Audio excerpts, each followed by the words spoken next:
চীনের তিয়ানজিন শহরে চলছে সাংহাই সহযোগিতা সংস্থা SCO এর শীর্ষ সম্মেলন। 2 দিনের এই সম্মেলনে যোগ দিয়েছেন রাশিয়ার প্রেসিডেন্ট ভ্লাদিমির পুতিন, পাকিস্তানের প্রধানমন্ত্রী শাহবাজ শরীফ, তুরস্কের প্রেসিডেন্ট এরদোয়ান সহ সদস্য দেশগুলোর শীর্ষ নেতারা। উদ্বোধনী বক্তব্যে চীনের প্রেসিডেন্ট শি জিনপিং আঞ্চলিক শান্তি, স্থিতিশীলতা ও অর্থনৈতিক সহযোগিতার উপর গুরুত্ব দেন।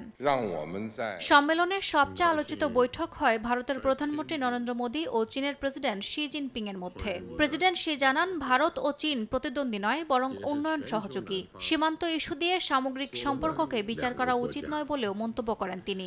জবাবে মোদী জানান, পারস্পরিক আস্থা ও সম্মান বজায় রেখে বাণিজ্য ঘাটতি কমানো ও সন্ত্রাসবাদ মোকাবিলায় একসঙ্গে কাজ করতে চায় ভারত। বৈঠক শেষে ভারতীয় পররাষ্ট্র সচিব বিক্রম মিশ্রি জানান, সম্পর্কের ভিন্নতা কখনোই যেন দ্বন্দ্বের রূপ না নেয়। সে বিষয়ে দুই নেতা একমত হয়েছেন। এশিয়ার ভবিষ্যৎ অনেকটাই নির্ভর করছে ভারত চীনের সহযোগিতার উপর বলেও মন্তব্য করেন তিনি। ইয়াসমিন অনন্যা, সময় সংবাদ।